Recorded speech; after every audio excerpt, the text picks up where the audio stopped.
Todos los días en la obra de Chile se corta miles de vigas y se clava miles de tableros. Pero pocos constructores se preguntan de dónde va a salir la madera que usaremos en 10 o 20 años más. Entre los incendios, el cambio climático y la falta de nuevas plantaciones, la industria forestal está a un punto crítico. Y hoy conversaremos con la cabeza del gremio maderero en Chile para saber qué nos depara el futuro.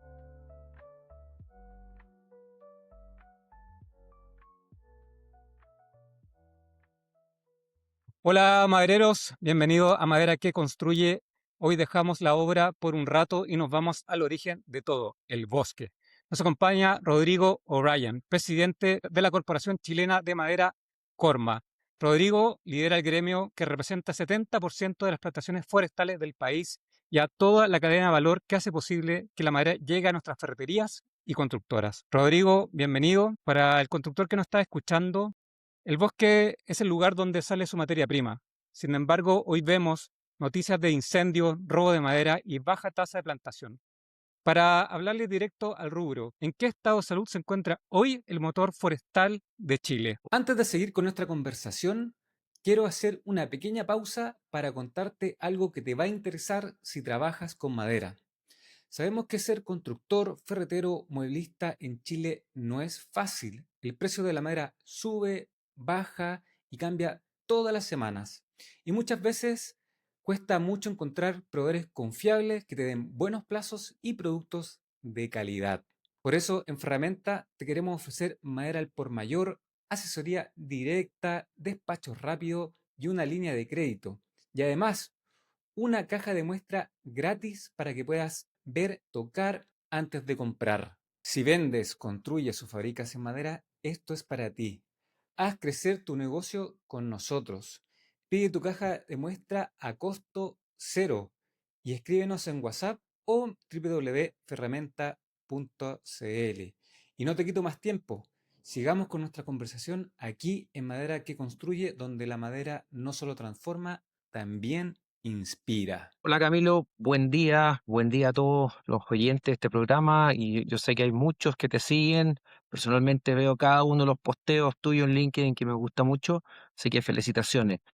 ¿En qué Gracias. está el sector hoy día? La verdad que está en una situación dual, uno podría decir. Por un lado tenemos un dolor, una crisis muy importante que está afectando tanto por la disponibilidad de madera post incendio de 2017 y los incendios de 2022, donde no se ha podido reforestar lo quemado, solamente las grandes empresas han podido recuperar por su lado, en especial los pequeños y medianos propietarios no han podido hacerlo, porque no tienen la fuerza, no tienen los recursos, y eso es uno de los proyectos que estamos trabajando con el Estado para poder volver a recuperar esa hectárea y también empezar a reforestar. La tasa de reforestación en Chile hoy es del orden del 2% respecto a su pic que tuvimos el año 2005. Por lo tanto, la verdad que estamos en ese sentido plano. Necesitamos recuperar esa masa forestal. Ahora, por otro lado, tenemos también una crisis de mercado. Hay muchas variables que están influyendo ahí, tanto la incertidumbre mundial, el estancamiento del desarrollo económico de Chile, también está el tema de necesitar posicionar a la madera dentro de un nivel de mayor aceptación en la construcción dentro de la mente de chilena, digamos. O sea, en el mundo se construye en algunos países, Estados Unidos, Canadá, Nueva Zelanda, en los países nórdicos, sobre un 90% en madera. Y aquí en Chile no llegamos ni al 15%. Por lo tanto, la pregunta es, por un lado, ¿cómo salimos de esta situación de volver a tener una masa forestal que nos permita proyectar el sector y el crecimiento? Pero por otro lado también necesitamos una demanda. Y esa demanda tiene que venir por posicionar a la madera dentro del consumidor, que sepan que es un tremendo material, que es un súper material, y al mismo tiempo el Estado también asume un compromiso de establecer una demanda ancla, de tal forma que los proyectos puedan tener una base más sólida y no pegar un salto al abismo, digamos, y asumiendo todo el riesgo, cuando en verdad es un material que nos ayuda a generar empleo en la ruralidad, que es muy importante, cosa de evitar la migración hacia las ciudades, nos ayuda a recuperar suelo, recordemos que el sector forestal nació para solucionar una crisis ambiental a inicios del siglo XX, que eran los suelos degradados, y también nos permite recuperar acuíferos y tiene un sinnúmero de servicios ecosistémicos que tenemos que considerar a la hora de mirar a la madera como un súper material transversal a muchos sectores de nuestra economía y nuestra vida. Totalmente de acuerdo. Rodrigo y Mareros, un dato que duele. El cemento y el acero son responsables del 15% de las emisiones del planeta. Llevamos demasiado tiempo levantando estructuras grises, cuando el mejor material del mundo crece solo con sol y agua. La madera no solo aísla y resiste, le devuelve el alma a lo que construimos. Si tú también amas este oficio y quieres dejar un legado, apóyanos suscribiéndote al canal. Haz clic abajo y sigamos con el episodio. Rodrigo, hablando de que la madera crece con sol y agua, hablemos de la macroeconomía al bolsillo del constructor y del ferretero. Se dice que en Chile estamos cosechando más de lo que estamos plantando, en gran parte por la inseguridad y los incendios. Como gremio, ¿hay un riesgo real de que en las próximas décadas a las pymes madereras, barracas y constructoras chinas les falte madera de pino o eucalipto estructural? Bueno, todo va a depender de la oferta y demanda como en cualquier industria. Que hoy en día, como conversaba, estábamos con el problema de que hay baja demanda y la disponibilidad de madera, si bien ha bajado, no está siendo el cuello de botella. Hace poco, hace 1 o 2 años, era el gran cuello de botella. Pero hoy en día el gran cuello de botella es que estamos teniendo poca demanda. Por lo tanto, el lograr, por ejemplo, que la reconstrucción de las ciudades que fueron lamentablemente devastadas este verano se hagan en madera es sumamente importante. ¿Te fijas? Pero para eso también hay que traccionar en cuanto a poder tener una respuesta de viviendas de calidad. Y es ahí donde la construcción industrializada sin duda que es un camino. Necesitamos avanzar en cuanto a estandarización de construcción en madera, necesitamos avanzar en cuanto a la industrialización para poder tener mejores rendimientos, mayor velocidad constructiva, mayor calidad de las viviendas y también avanzar en ciertas normativas para aprovechar de mejor forma la madera, como por ejemplo la normativa del finger joint. Entonces, hay trabajo por hacer, hay futuro que alcanzar, hay potencial, pero depende cómo también vayamos calzando la oferta y demanda. Hay que ir paso a paso haciendo coincidir esto para no sobregenerar expectativas, al mismo tiempo ir creciendo esta demanda de la mano de la potencial oferta que podemos. Ahora, en ese sentido, hay un transiente, porque imagínate el mejor escenario del mundo, el Estado, todos quieren y volvemos a plantar, pero eso va a demorar, para el caso del pino, 20 años. Por lo tanto, no podemos esperar 20 años para aumentar la construcción en madera. Tenemos que empezar desde ya a mejorar estos estándares, a mejorar la eficiencia en el proceso de aserrío, a valorizar los subproductos, porque sabemos que en el aserrío los subproductos son súper importantes para que el negocio sea rentable. Por lo tanto, empezar a mirar otros usos de la fibra de mayor valor, porque hoy en día, ok, el subproducto, el aserrín se puede ocupar para los pellets, las astillas para la celulosa, o sabemos que no va a haber una planta nueva de celulosa de aquí a mucho tiempo más, si es que hay, y la industria del pellet va creciendo, sí, pero tampoco es una industria que en términos de volumen sea comparativa a una industria masiva de la construcción. Por lo tanto, ver nuevos usos de la fibra y ojalá con mayor valor. Pensemos a bioproductos como bioplástico, cosméticos, medicamentos, porque esas son realidades que tenemos que difundir. Los subproductos del aserrío pueden utilizarse para producción de productos de gran valor.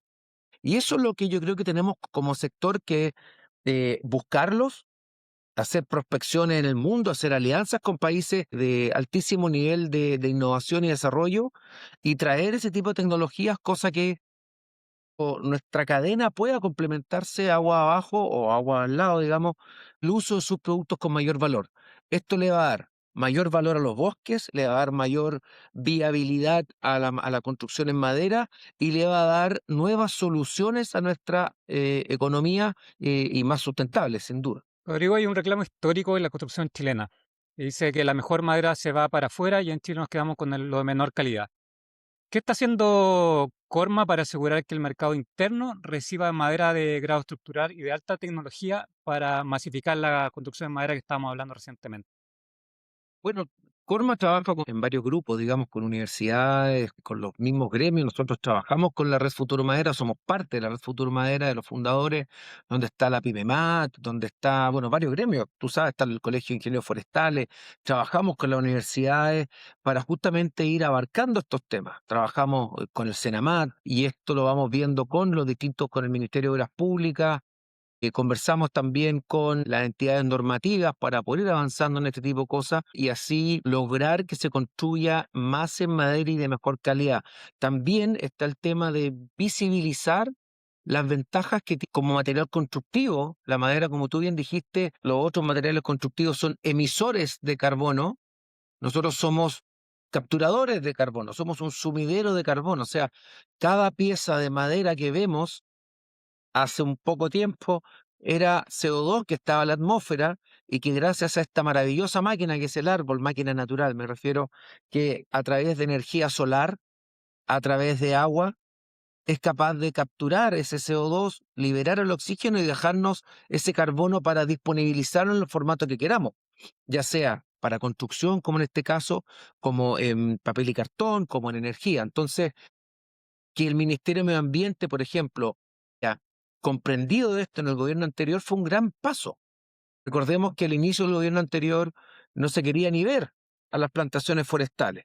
Y resulta que la construcción en madera fue incluido dentro de los NDC, que son los objetivos de descarbonización que establece Chile ante el mundo. La construcción en madera fue puesto como uno de los objetivos principales para lograr la carbono neutralidad de Chile. Entonces, ese cambio de mirada, producto del trabajo sistemático de los gremios junto a la academia, ha sido muy importante. Importante también son aquellos académicos que se han atrevido a plantear esto, porque lamentablemente muchas veces la academia también se deja influenciar por tendencias que escapan de repente de la realidad. O sea, muchos decían que el sector forestal era dañino en estos aspectos y resulta que no es así. Entonces, creemos que la conversación sana, constructiva, con base científica y la colaboración entre todos es la forma que vayamos desarrollando este sector en equilibrio con el medio ambiente. Es algo súper importante recalcar. El sector forestal es el más preocupado por el medio ambiente que existe. Desde su génesis, que fue el recuperar superficies erosionadas por el cambio de uso de suelo dada la agricultura. O sea, el sector forestal no fue el que bajó de las 38 millones de hectáreas que habían cuando llegaron los españoles a las 15 millones de hectáreas que hay ahora. Eso fue la agricultura, fue la necesidad de calefaccionarse, fue la necesidad de construir, que fue válido en ese minuto. Pero hoy en día sabemos que hay que tener claridad en esto, la industria forestal, celulosa, madera cerrable, etcétera, no trabajamos con el bosque nativo, lo hacemos con las plantaciones, lo cual no quiere decir que lo que tenemos de bosque nativo no haya que tocarlo. Hay en torno a 3, 4 millones de hectáreas que sí podemos utilizarlas en forma manejable, sostenible y que sin duda es darle valor al bosque nativo para poder seguir cuidándolo. Rodrigo, tú has sido muy enfático respecto a que las leyes deben enfocarse en la prevención y en la intencionalidad de los incendios. Cuéntanos cómo afecta la burocracia actual y el riesgo de incendio a la inversión en nuevos aserraderos o plantas de CLT en el sur de Chile. Cualquier inversionista, sí, como cualquier negocio, el riesgo espanta a los inversionistas. Eso puedes poner el negocio que sea y eso es una realidad, ¿no? O sea, va a poner plata en algo que a lo mejor no va a existir o el negocio va a ser malo. Nosotros como Corma y también los gremios asociados a la Red Futuro Madera, hemos dicho que tenemos que trabajar en 4 pilares. El primer pilar es la prevención. Y porque no, el mejor incendio entre comillas, es el que no existe. Entonces, ese es un trabajo que se hace durante todo el año, ya sea con CONAF, nosotros trabajamos mucho con CONAF, con Senapred, con la red de prevención comunitaria también, que son más de 6.000 vecinos que voluntariamente se organizan y trabajamos en forma coordinada porque ellos van instruyendo a sus vecinos durante el año sobre las prácticas que deben evitar en las épocas de riesgo, pero también en cómo deben prevenir o preparar su entorno para esas temporadas. Eliminar las malezas secas, recuperar los excesos de concentración o concentración de biomasa que pueden ser altamente inflamables, etcétera. Y durante el verano, no hacer asados cuando están distintas alertas, no ocupar la galletera, etcétera. Después del el segundo foco es el combate, que ahí donde también trabajamos en forma muy mancomunada con el CONAF, donde, solo para poner en perspectiva, las empresas del sector forestal invierten o gastan, la verdad que son gastos, $130 millones por año, ¿ya? Cuando el Estado, su presupuesto es del orden de 160 millones. O sea, estamos muy a la par para poder defendernos y ahí entro a lo que tú planteabas también, de estos ataques. Nosotros somos atacados. Hay zonas donde más del 80% de la superficie quemada ha sido quemada producto de incendios intencionales. Incendios que son generados cuando está atardeciendo, cuando ya los aviones no pueden volar, porque ese es un tema que hay que mejorar también en el combate, que es poder tener el combate aéreo nocturno, para que nuestras brigadas puedan combatir en buenas condiciones. Recordemos que los aviones no apagan los incendios, los aviones generan las condiciones para que las brigadas entren y puedan apagar, baja la temperatura y ahí entran las brigadas terrestres. Entonces, tenemos la prevención, tenemos el combate y tenemos la persecución. Necesitamos encontrar a estos criminales que generan estos incendios intencionales, que son incendios móviles, yo les llamo todo el año, porque están todo el año generando incendios, o bien en la época que no prende mucho, que es el invierno, generan los ataques a los contratistas, le queman sus máquinas.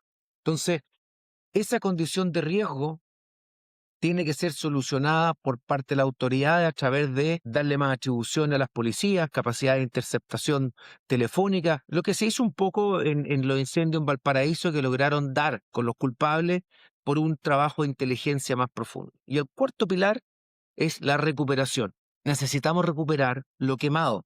Y si queremos crecer como sector, necesitamos volver a crecer en términos de superficie plantada. Si queremos soñar con nuevas plantas de celulosa o mayor número de aserraderos o mayor volumen de construcción en madera o de bioproductos de mayor valor, necesitamos tener mayor masa forestal y el cuidado de que no nos quemen, no nos roben, no nos extorsionen y no nos usurpen las tierras. Rodrigo, justamente estamos hablando que la industria forestal tiene mucho estigma en la opinión pública. Hagamos un test rápido. Yo te digo una frase típica que se escucha en la calle o en la obra y tú me dices si es un mito o una realidad y me lo explicas en breve. Las plantaciones de pino o eucalipto secan las napas subterráneas y son la única culpable de la sequía en el sur. ¿Mito o realidad? Primero que nada, las napas están a 50, 60 metros de la superficie de la tierra, ¿ya? Y las raíces están a 2, 3, 4 metros. Por lo tanto, las raíces no llegan a las napas, no pueden chuparle el agua. Al contrario, lo que hace la cobertura vegetal que dan los árboles es favorecer la infiltración de agua en la tierra y rellenar las napas. O sea, y aquí a la gente que es pelada va a entender mejor. Cuando llueve y uno es pelado, el agua escurre. Cuando tú tienes pelo, el pelo se moja. Y para de llover y tú sigues con el pelo mojado. Imagínate si tu cabeza pudiese meter esa agua adentro. Eso es lo que pasa. Si tú tienes tierra con cubierta, todas esas hojas y el mismo árbol hace que el agua no escurra. Entonces el agua empieza a infiltrar.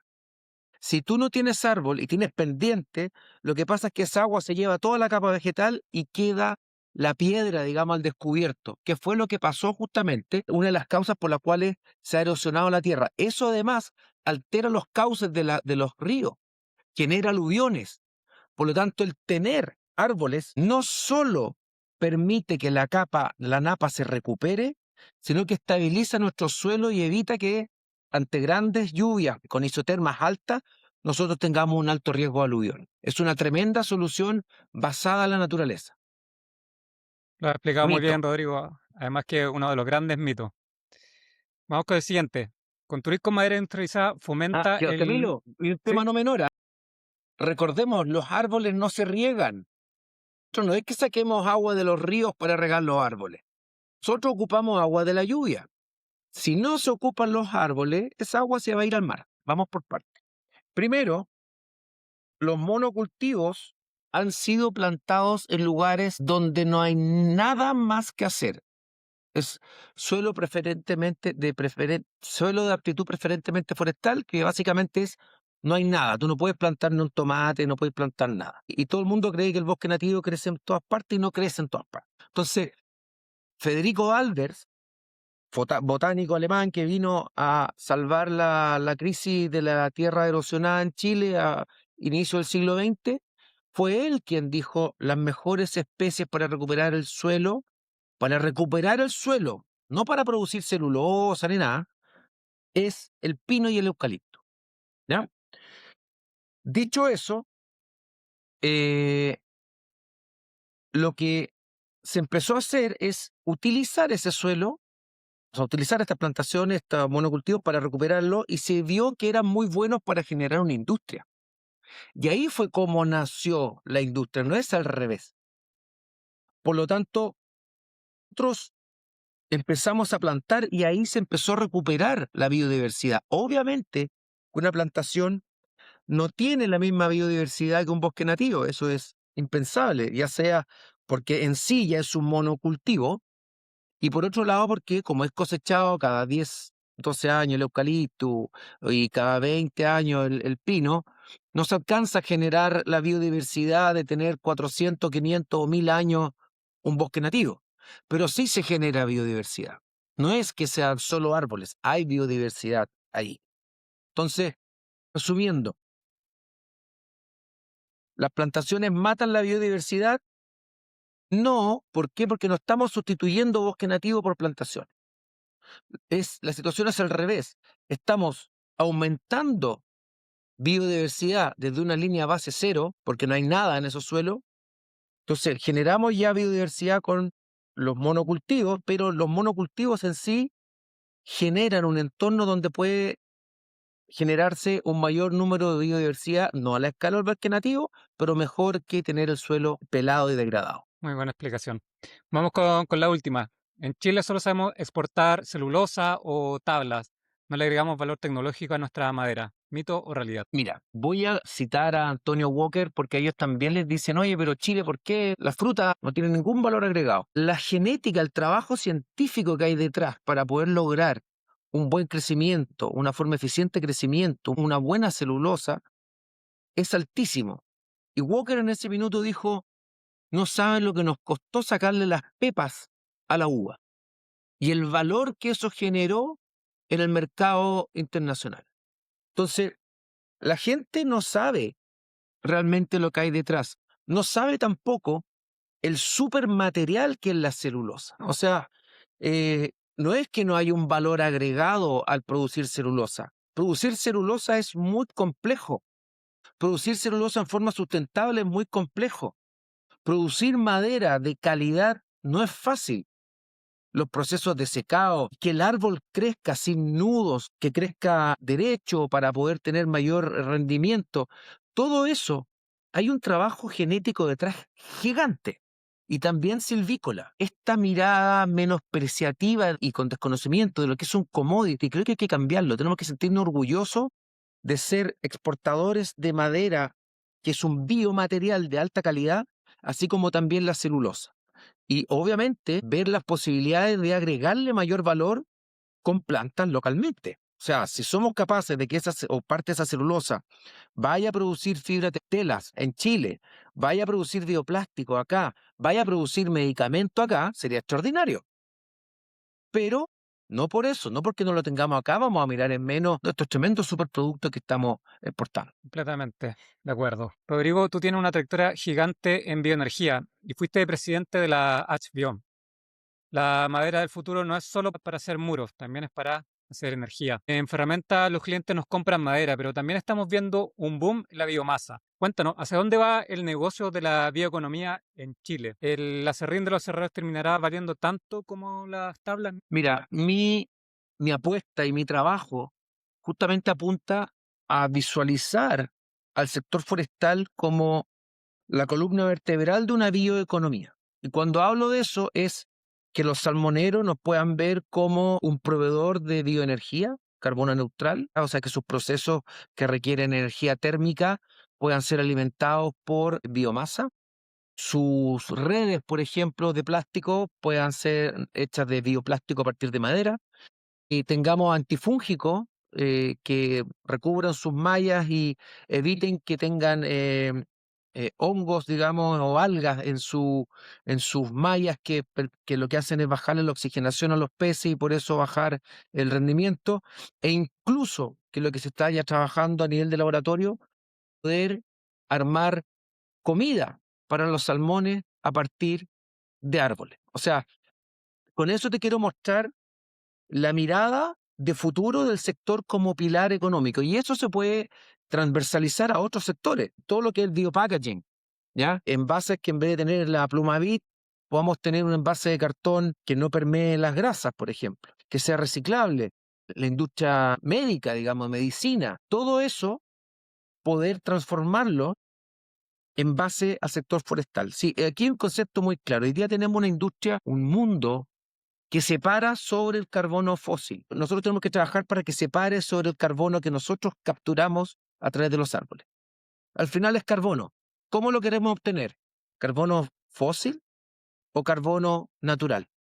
Y yo apuesto porque podamos transversalizar y aumentar la presencia del carbono obtenido desde los árboles y darle las soluciones a nuestra sociedad en base a esta maravillosa máquina, le llamo yo, pero esta maravillosa herramienta de la naturaleza que es el árbol. Perdón, Rodrigo, volviendo, y voy a profundizar, volviendo un poco a la aplicación de la biomasa. Mira, primero que nada tenemos que ser majaderos en visibilizar el aporte de la biomasa. Poca gente sabe, cuando digo poca gente sabe, es que incluso uno se toma con autoridades de alto nivel y no saben esto, pero la biomasa es la principal fuente de energía renovable en Chile. Un 25% de la matriz primaria de energía en Chile es biomasa, un cuarto. Y está pegadito con el petróleo, pegadito. Todo el mundo habla de energía eléctrica, ¿ya? Donde la solar y la eólica cumplen un rol muy importante y la biomasa no tiene una participación muy importante. Pero si uno se va al total de la energía, no eléctrica, la eléctrica es un pedacito de cómo usamos la energía, sino que nos vamos al total, la biomasa es la principal energía renovable. Ventajas que tiene: se produce localmente. Hoy en día eso toma cada vez más relevancia. Ya vemos lo que está pasando con el petróleo. Si nosotros fuésemos absolutamente autónomos en energía, nos daría lo mismo.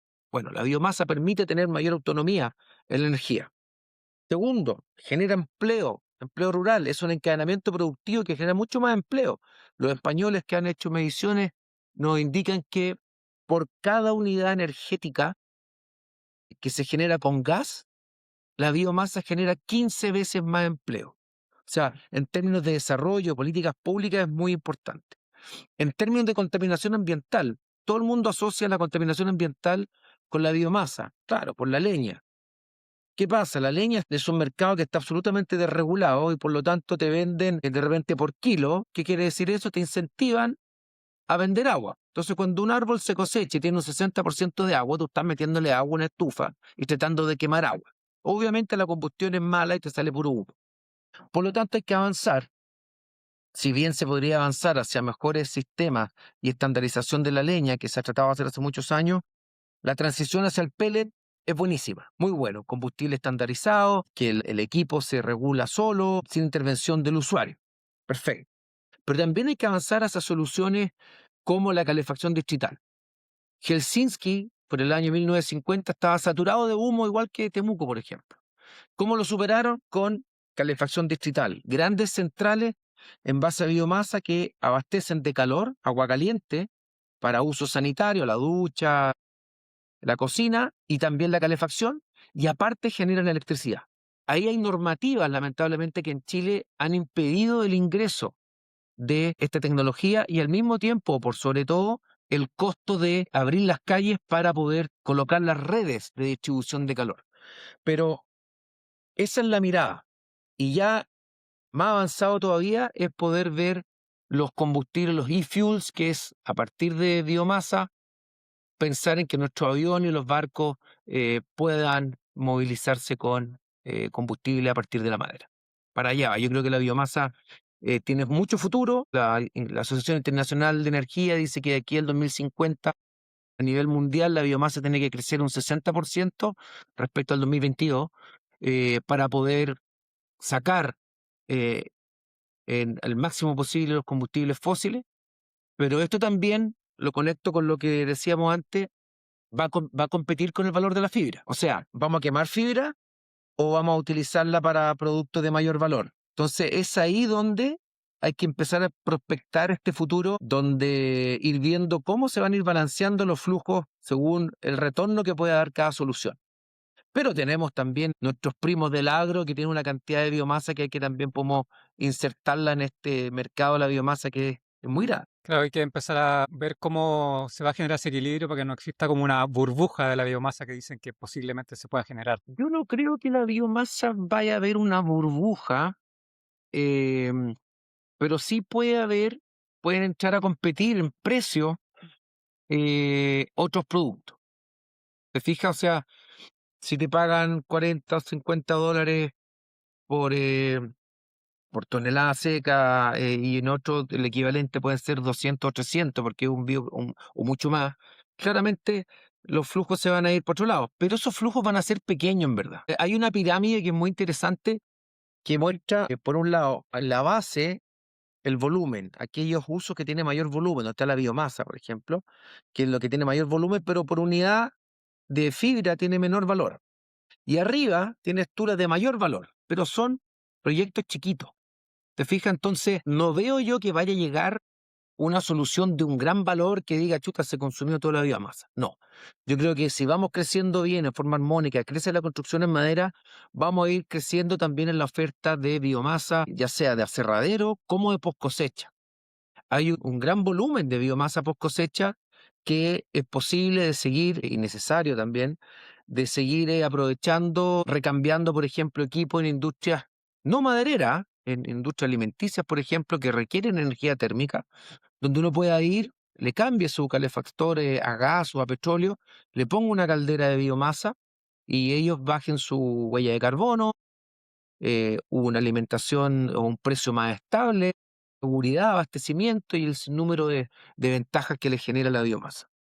Pero hay que tener en perspectiva, digo en perspectiva, en la ecuación, todo lo que puede pasar con la fibra. Aquí tenemos que ir viendo que Chile debe optimizar su fibra desde ya. No pensar en vamos a optimizar la fibra que crezca en 20, 30 años más. Tenemos que desde ya ir viendo cómo optimizar la fibra y mejorar los encadenamientos productivos. Y hablando del futuro y de lo que podemos aprender de otros países. Tú eres miembro del World Bioenergy Association y viajas y ves el estándar europeo. Si pudieras traer una tecnología o una nueva forma de usar la madera que viste en Europa, ¿cómo la implementarías mañana en Chile? ¿Cuál sería esa tecnología? Mira, a ver, la calefacción distrital acompañado con energía eléctrica es muy bueno, sobre todo en lugares remotos que cuesta llegar con las redes, digamos. Lo que pasa es que en Chile es distinto, tenemos una energía solar y eólica que es muy potente. Entonces, yo creo que el camino hacia la electricidad, la electrificación a través de biomasa no va a ser no es lo mismo acá que en países como Finlandia, Suecia. Lo que sí yo veo, y eso es lo que estamos potenciando también desde el sector forestal, es la transferencia tecnológica con estos países. Justamente es lo que hay uno de los proyectos que ya se publicó, digamos, que lo está lanzando Corfo a través de Fundación Chile y en conjunto con Business Finland y el BTT, que se va a desarrollar una plataforma para ver cuáles son los principales espacios y desarrollos que Chile podría traer desde Finlandia justamente para darle mayor escalabilidad, mayor rentabilidad a el sector forestal chileno. Ahí yo creo que ahí donde se está trabajando para ver justamente lo que dices tú, qué cosas podemos traer y aumentar el valor de la fibra, ser más eficiente, ser más sustentable, tener un mayor portfolio de soluciones para la vida de las personas, industrializar la madera, la construcción en madera con mayor velocidad, en términos de regulaciones. ¿Qué regulaciones tienen allá que no tengamos acá? Por ejemplo, en Suecia me tocó ver algo que es bien interesante, que es regulación. Allá tú sabes que demoran como 120 años en las rotaciones, no como acá. Digamos. Entonces son generaciones, de repente pasan 2, 3 generaciones que no ven ni un peso del campo em, y se cosecha, no sé, sus bisnietos. Bueno, las contribuciones y la utilidad del negocio se pagan una vez que se cosecha, se vende y se vuelve a plantar. Algo que acá en Chile hemos visto que tanto nuestros agricultores como nuestros dueños de bosque saben lo difícil que es estar todos los años pagando las contribuciones y más encima si se te quema el bosque después, te quedaste sin nada Claro. habiendo pagado. Entonces, incluso ese tipo de ajustes normativos y también culturales, porque allá los finlandeses, los suecos no conciben la vida sin el sector forestal, ¿ya? O sea, es parte de la familia, todas las familias tienen un bosque. Entonces, ese tipo de cosas son importantes de traer también a Chile. Nosotros los chilenos tenemos que sentirnos orgullosos de nuestro sector. Desde otros países nos miran con envidia. Ahora, han crecido los uruguayos. Y a mí me tocó, yo trabajo en Uruguay, tenemos operaciones por mi empresa en Uruguay desde el año 2003. Llegábamos allá y no saben cómo nos aplaudían. Nos miraban todo esto y resulta que hoy en día uno ve a los uruguayos cómo crecen y van creciendo, ya van en la tercera planta de celulosa, creciendo las plantaciones, tienen más de 1.2 millones de hectáreas y quieren duplicar ahora, van por el segundo millón. Y uno dice, "¿Y nosotros vamos al revés?". ¿Te fijáis? Los paraguayos también vienen para acá y dicen, oye, queremos ser como Chile. Los peruanos, los colombianos. Y nosotros cuestionamos este sector. Entonces, ahí es donde tenemos que ver cómo hemos fallado como industria en mantenernos callados. Es casi que temeroso de que nos tildaron tanto tiempo de que éramos exterminadores del medio ambiente y no, creo que nos quedamos callados mucho tiempo y hoy día tenemos que ir a explicar e invitar a la gente a que nos conozca porque dejamos que corriera en estos mitos y hay que desmitificarlo como tú muy bien estás haciendo a través de este programa, a través de tu infografía y las entrevistas que haces tú a personas que pueden aportar en transmitir esta información y esta historia. Muchas gracias, Rodrigo, por tus comentarios. Yo le llamo la leyenda verde, como la leyenda negra, la historia de España. Hace mucho tiempo que nos tienen opacados y es el minuto de abrirnos y hablar con la verdad y también estar expuesto a que la gente pregunte y se informe que para eso estamos. Lo que tú planteas es muy importante. Aquí mucha gente cree que el sector forestal y los ambientalistas se oponen. No. El sector forestal es ambientalista y los medioambientalistas están bienvenidos a conversar, son parte de la mesa. Si lo que pasa, el problema aquí es cuando se utilizan ideologías para fines o políticos u otro tipo de fines.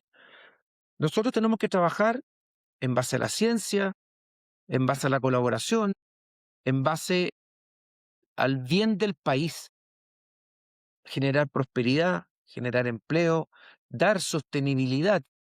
Es algo muy simple. Si nosotros nos vamos en contra del medio ambiente, matamos nuestra fuente de trabajo. Así es simple. Entonces, es absurdo pensar de que nosotros queremos matar el medio ambiente. Nosotros queremos cultivarlo, mejorarlo, lo que viene de biodiversidad. La biodiversidad, y es algo, Fundación Encuentro el Futuro armó una mesa para generar la primera propuesta de política pública para la biodiversidad, donde estábamos gente de la industria y había gente obviamente de ONG y medio ambiente, de medio ambiente. Fue una experiencia muy buena, por sobre todo porque los que estaban por el lado por ambos lados, nos pusimos la mirada del otro, ¿ya? Nosotros, y llegamos a la conclusión de que era relevante, importante o vital generar, así como se ha creado el mercado de los bonos de carbono, generar un mercado de créditos de biodiversidad porque para cuidar la biodiversidad o fomentarla se requieren recursos. ¿De dónde vamos a sacar esos recursos? Hoy día uno ve, incluso las familias más ricas tienen muchas hectáreas de bosque nativo y dicen, no puedo mantenerlo casi, me cuesta mantenerlo. Entonces, si queremos que esto se mantenga, que genere empleo, que genere recuperación en términos de biodiversidad, hay que generar un mercado de biodiversidad. Es complejo, pero hay que avanzar hacia eso. Y eso se hace a través de ciencia, tecnología, comprensión del entorno, respeto de la gente que vive ahí, participación de ella. Eso es lo que estamos trabajando. Súper interesante todo lo que se está haciendo por la industria, Rodrigo. En la cadena Corma no solo hay gigantes forestales, hay cientos de pymes madereras. ¿Cómo se sube la barraca de barrio o el aserradero mediano a este tren tecnológico de la construcción sustentable? Bien, muy buena pregunta. Nosotros ahí eso es verdad. Siempre se piensa que Corma son dos grandes compañías. Somos en torno a 140 socios, dentro de las cuales hay muchas pymes madereras. Y de hecho, una de las cosas principales que se nos solicitó como nueva administración fue potenciar el desarrollo de las pymes. Hay un convencimiento absoluto que este sector tiene que potenciar a las pymes y el encadenamiento productivo. De este camino, uno de los pasos importantes es tener al vicepresidente de Corma, que es dueño de un aserradero, probablemente lo conoce, Sebastián Perdomo, y también tenemos en la presidencia de Corma Maule, tenemos a otro dueño, a Hernán, que es otro dueño de aserradero. Entonces, pyme. Las pymes y el abastecimiento de información desde las pymes, las problemáticas, las potenciales tecnologías, es súper importante. Estuvimos en Francia con Sebastián viendo distintas maquinarias en una feria, justamente una feria enfocada en acerrío y en valorización de la construcción en madera, desde las molduras especializadas, puertas, ventanas, cosa de también darle esa salida a las pymes, que las pymes puedan integrarse para llegar con un producto de mayor valor al mercado. Ese tipo de cosas lo estamos viendo, estamos participando también. Sofofa creó un trabajo con la Universidad la Universidad Imperial de Londres, donde se están viendo las líneas de desarrollo de los principales sectores del país. Se llama Gremios del Futuro el programa. Entonces, está obviamente la minería, está la agricultura, están los salmoneros y está el sector forestal. Y ahí estamos en una mesa donde compartimos universidades, o sea, academias, están pymes madereras, están las grandes, estamos gremios. Entonces, ese trabajo que busca cómo desarrollar el sector forestal en sí mismo, pero cómo también se cruza este sector como proveedor de los otros sectores, construcción, como le hablaba, la agricultura, logística, minería, es súper importante. Hoy día vemos que grandes líderes de gremios, Sofofa, CPC, los mismos salmoneros, hablan del sector forestal. O sea, uno escucha también a Antonio Walker y habla de Chile potencia bioexportadora. O sea, ¿dónde estamos? Tanto la salmonicultura, la fruta, todo lo agrícola y los forestales. El 33%, o sea, como un tercio de las exportaciones chilenas vienen de estos sectores bio. El 50% es madera, o sea, cobre, y el resto de estos sectores bio. Por lo tanto, somos un sector no menor. Somos sectores que trabajamos desde la tierra y el agua para proveer soluciones renovables para el alimento, para la energía, para nuestros requerimientos de materialidades, etcétera. Entonces, es muy importante actuar en conjunto y ver las sinergias que podemos tener entre todos. Rodrigo acaba de dar en el clavo. Para potenciar el uso de la madera en Chile necesitamos estandarización y calidad en toda la cadena. Ese es el compromiso de Ferramenta.cl. Somos el puente entre el aserradero y tu proyecto. Abastecemos a ferretería, mueblistas y constructoras con maderas calibradas, estructural y tableros de grado de exportación. Y usa el 5% de descuento en tu primera compra, que para ser B2B es un regalazo. Si la industria forestal avanza, tu obra también. Rodrigo, cuando deje la presidencia de Corma, ¿cuál te gustaría que fuera el gran cambio de mentalidad que lograste instaurar sobre la madera en la sociedad chilena? Desde el punto de vista de la sociedad, que la gente entienda el sector, lo quiere y sienta orgullo, que vea que es un sector de futuro, que es un sector amigable al medio ambiente y que en vez de atacarlo lo defienda. A mí, yo siempre hablo de la conversación de jeans y zapatillas, y porque una vez estaba en un asado con un amigo muy capo, doctor en Harvard, etcétera, y está muy preocupado por el medio ambiente. Y me dijo las mismas preguntas que me hiciste tú. Oye, Rodrigo, el agua, la biodiversidad, y yo le di la respuesta oye, qué interesante, no sabía esto. Y armamos un grupo de técnicos con él para ver cómo podíamos enfrentar eh, sus preocupaciones, porque él está en un organismo muy importante y quedó encantado. porque vio que esto era una herramienta para solucionar problemas climáticos más que para agrandar temas climáticos. Y esa conversación la tuve con jeans y zapatillas en un asado. Entonces, me tocó exponer una vez en Uruguay y dije, en todo esto tenemos que bajar la conversación, no tenemos que hablar tan elevado ni nada, tenemos que hablar con ejemplos simples, así como conversé yo hoy día. Oye, sí, mira, la cuestión es súper simple, las napas están a 60 metros, las raíces están a 4, si tú eres pelado, el agua te escurre, de zapatilla, no tan de paper, ¿te fijáis? Tenemos que hablar simple para que la gente lo entienda.